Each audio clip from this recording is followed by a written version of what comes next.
सात संगत जी, प्यार से कहना धन निरंकार जी। समागम के दूसरे दिन आज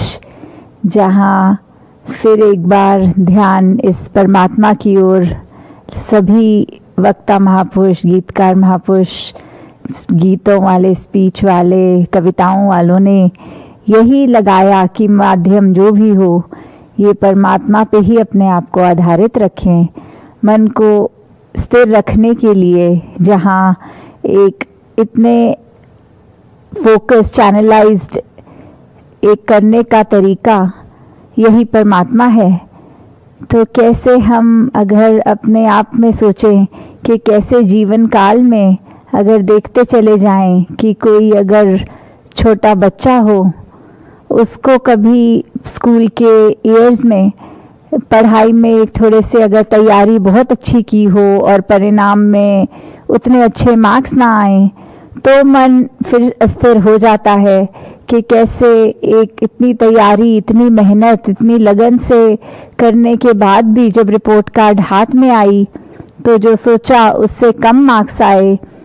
तो ये मन का ये स्वाभाविक रूप में अस्थिर हो जाना कि ये हुआ कैसे। और घर वालों ने भी हो सकता है कुछ कह देना ऐसा कि इतनी अगर पढ़ाई अच्छे से नहीं करी होगी तभी परिणाम खराब, और ये मन उस स्टूडेंट का व्याकुल होना कि सब पढ़ाई पूरी और इतनी प्रैक्टिस के बाद भी ये कम मार्क्स का आना, समझ जब ना आना, और फिर ये शिकवे परमात्मा से करना। और ऐसे ही अगर आगे चलें तो किस तरह अगर कोई रिश्ता किसी का किसी के साथ मुकम्मल ना हो तो किस तरह फिर एक ये कंप्लेंट्स मन में आना, एक इस तरह से कि जब तक तो सब ठीक था तब तो सब अच्छा लगना, और जैसे ही कोई बाधा आई उस रिश्ते में तो कैसे फिर वही व्यक्ति एक उससे बदला लेने की भावना तक मन में आनी। और आजकल कैसे सोशल मीडिया को भी यूज़ करना कि एक दूसरे इंसान को डिफेम किया जाए क्योंकि इसने अपनी पूरी कोशिश के बावजूद भी हमें एक उस तरह का जो हम रिजल्ट चाह रहे थे वो एक कमी हो जानी या कुछ। तो आगे चलते हुए जीवन की यात्रा में जब एक टूवर्ड्स कह लो बुजुर्गी या थोड़ा उसमें और उससे भी कम आयु में जब अपने आगे किसी के बच्चे होने या दोते पोते होने कि कैसे एक ग्रैंड चिल्ड्रन की एज में भी उन्होंने देखना कि किस तरह एक जीवन में क्या उनके जॉब्स लगे हैं, नहीं लगे तो सिर्फ उसको ही एक व्याकुल मन ना होना, पूरे परिवार का साथ में परेशान होना। तो कैसे ये देखा गया है कि मन अस्थिर किसी एक एज ग्रुप के लिए नहीं है, ये कैसे एक थ्रू आउट लाइफ हम किसी भी एज के टाइम फ्रेम में होना तो भी ये स्वाभाविक है कि कुछ ना कुछ ऐसा होगा जो सिचुएशन वाइज अस्थिरता लाएगा। पर हमने अपने आप को ऐसे समय में भी कैसे स्थिर रखना है, यहाँ उसी को ही सिचुएशन को रिवर्स करके देख लें कि जब किसी स्टूडेंट के कठिन परिश्रम के बाद भी कम मार्क्स आए तो वो ऐसा कुछ सोच लेना कि शायद मेरी ही कमी रह गई होगी या कुछ भी कि चलो कम आए हैं तो कोई बात नहीं, मैं अगले साल की मेहनत और लगाऊंगा। तो कैसे आगे चलते हुए देखें कि अगर कोई रिश्ता भी दरार पड़ गई उस रिश्ते में तो कैसे मान लेना कि ठीक है, मैं दूसरे का पॉइंट ऑफ व्यू नहीं समझ पा रहा, दूसरा मेरा नहीं समझ पा रहा, तो इस चीज़ को एक हैप्पी नोट पे ही रखा जाए, कोई पुरानी अच्छी यादों को मन में बसाया जाए और उसी के साथ आगे चला जाए। और फिर आगे अगर किसी का फैमिली में देख रहे हैं कि ग्रैंड चिल्ड्रन में किसी की जॉब वाइज कोई दिक्कत आ रही है या आगे जैसे कुछ कल्चर्स में होता है कि ग्रैंड पेरेंट्स का एक ये थोड़ा सा अस्थिरता आ जाती है देख के कि एक सर्टेन एज में सर्टेन कार्य ग्रैंड चिल्ड्रन अगर नहीं कर रहे हैं तो उनका भी फिर उस तरह ये देखा गया कि अगर वो भी उस समय देखें कि ये परमात्मा की रजा में ही हो रहा है, इसी में ही कोई बेहतरी होनी है, तो वहाँ उनका मन भी अपने आप ही स्थिर हो जाएगा। तो कैसे ये स्थिरता हम हर सिचुएशन में ला सकते हैं, वही चॉइस की बात, वही विवेक की बात, वही चेतनता की बात, कि इसी के हेल्प से हम जब इस परमात्मा के अंदर इस तरह इससे अपनी एक मिला लेते हैं, ट्यूनिंग कर लेते हैं, तो फिर ये जो लिव जुड़ी है, ये फिर हर कार्य में हमें परमात्मा का ही एक कर्ता दिखाई देगा कि ये इसी के आश्रय हो रहा है, इसी के हुक्म में हो रहा है, तो उसमें सब फिर अच्छा ही दिखेगा। तो कैसे फिर इस परमात्मा का अगर हम आसरा लेंगे तो इसी का ही दिखेगा कि कर्ता भाव, ये हमारा परमात्मा ही सब कुछ कर रहा है, हम एकदम अकर्ता हैं। और उसी में हम देखें कि फिर एक अगर किसी से हमारे रिलेशनशिप्स भी हैं तो कैसे वो सुंदर होते जाते हैं। जैसे एक शायर ने भी कहा है कि दुश्मनी का सफर एक कदम दो कदम, तुम भी थक जाओगे हम भी थक जाएंगे। तो कैसे ये एक अगर दुश्मनी करी है किसी से तो उसका परिणाम सभी को पता है कि मन में जैसे ही एक नेगेटिव भाव दूसरे के लिए आए, तो अगर तो ये दो तरफा एक बात है, तो फिर एक कठोर वचन एक बोलता है, सामने से दूसरा बोलता है, तो ये अपना भी दोनों ने मन खराब करना और आसपास अगर कोई सुन रहे हैं उनको भी ये अनप्लेजेंट एक्सपीरियंस एक झेलना पड़ेगा। तो कैसे अगर ये एक तरफ एक भी समझदार हो तो दूसरा अपनी तरफ से तो एक दुश्मन बन के किसी का उसके लिए कुछ गलत बात बोल रहा है, पर वो ही अगर चुप हो जाए, शांत हो जाए, या आगे से एक यही अरदास परमात्मा से कि इसको समत बख्शो, इसके अंदर वो समझदारी बख्शो कि ऐसे वचन ना निकाले, तो कैसे वो बात जल्दी वहाँ पे ही थम जाती है। और अगर कोई ये भी सोचे कि कई बार देखा गया है कोई बहुत अच्छे अगर फ्रेंड्स एक टाइम पे और इतने साल बीच के कोई खटास की वजह से बात नहीं कर रहे,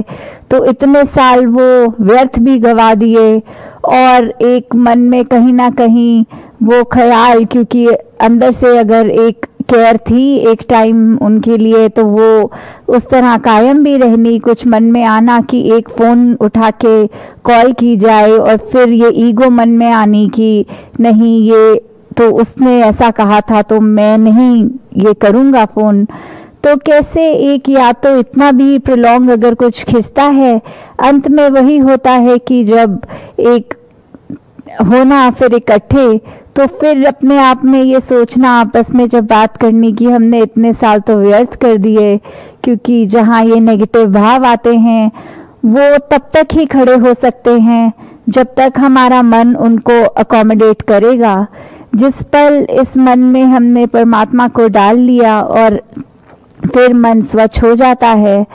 तो वहीं एक ख्याल भी आ जाना कि हम इतनी ही जिंदगी है, इतने ही वर्ष हैं हमारे, तो उसको किस तरह बिताया जाए, उसको फिर एक अच्छाई के रूप में एक हर एक के साथ अच्छा करने में ही बिताया जाए। फिर ये वजूद नहीं, एक पकड़ नहीं बना सकते अंदर मजबूती से कुछ भी जो नेगेटिव हो, तो ये चेतनता मन में रखनी, और कैसे इसी के ऊपर हमने और अपने आप को सुधारना कि हाँ हर दिन में हो सकता है गलतियां हम सबसे होती रहें, पर कैसे कोशिश करके कि एक अपनी गलती से ही खुद को इस प्रकार सुधार लें कि आने वाले दिन कहीं वो गलती से भी वही पुरानी वाली एक जो आदत बुरी उसको रिपीट ना किया जाए। तो इसी प्रकार हम हर एक के जहाँ जीवन में अपनी तरफ से पॉजिटिव कंट्रीब्यूशन कर सकते हैं, वहीं एक स्वयं भी हमें अच्छा लगेगा कि हमने किस प्रकार अपने मन पे धीरे धीरे वो स्थिरता और मजबूत कर ली। तो जैसे अभी हमने देखा पिछले दिनों जो 23 फरवरी को भी मेरे हरदेव की जो ऑडियो बुक लॉन्च भी हुई, कैसे जो आप सभी महापुरुषों ने जहाँ वो पुस्तक भी पढ़ी, क्योंकि सदगुरु बाबा हरदेव सिंह जी महाराज की हमेशा से जो भी टीचिंग्स हैं वो एक एक विचार में ही अनेकों हमें चीज़ें उसमें से अगर पॉइंट्स देखें और अपना कितना उससे सुधार हो सकता है, वहीं कहीं कह लें कि एक ऑडियो के रूप में कि अगर कहीं हम चाहे कार में ट्रैवल कर रहे हों तो वो टाइम भी है कि उसमें अगर ये एक रीड आउट, एक स्टोरी की तरह, एक रीडिंग की तरह वो बुक ऑडियो बुक में जो है, तो वो भी हम बिना पढ़े पुस्तक को भी कान तक वो अच्छे भाव श्रवण कर सकते हैं। तो ये सभी टीम का जो एक एफर्ट रहा वो सराहनीय है।